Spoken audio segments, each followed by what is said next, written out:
alhar ka zauna daidai bai sufa da sufofi da bawa kowa nasa kowa da kofofi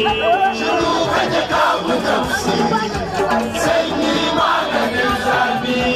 zauna daidai manzan Allah mai yare na larabci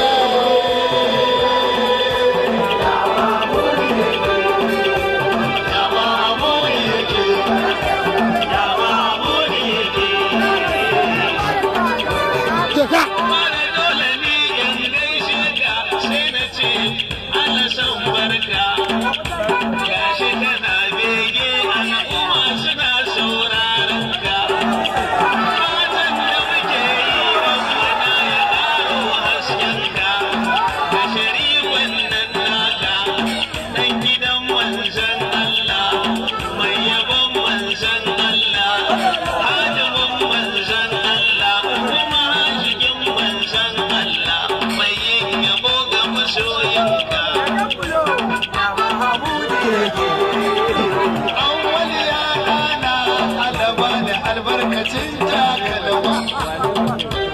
sai girma Allah ya bani dubaitocinka kaga wannan shiga dinkin inda na baitun begenka ka bance a wani zai kisar manzan ya mahamuri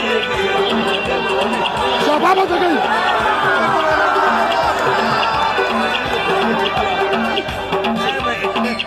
ya Rasulu barka da waraka na je ka huta dan Allah sannu masoyan mu ba ka barka gama a wajen Allah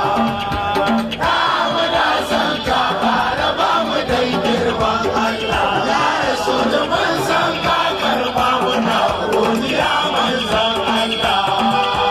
ya Mahamudi yake girgije yake yi mai inuwa ko ina ya motsa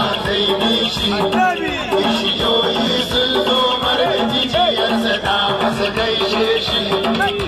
ubal mulkin kaba ya yabe shi ya kuma gaishe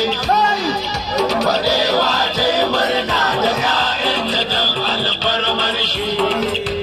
saki ya yi hidima da kamun kafa da sahabai shi amwati ya yi jira haka bai da rai dai girman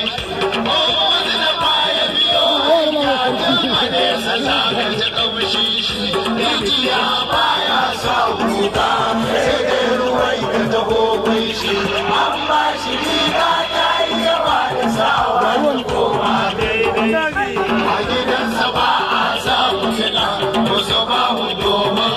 kai waya ake harbo kimiyya in ta zo gabansa ta gaishe shi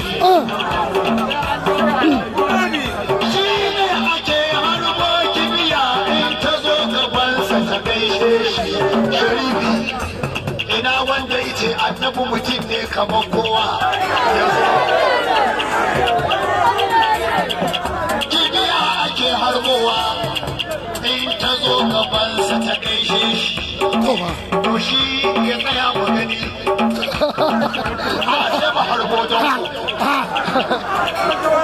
ai ɗaya suke tun da yanzu ba a harbin kibiya sai mu harbo don ku maka tsakuwa za ta gaishe shi a za ta gaishe shi a goshi za ta gaishe shi a goshi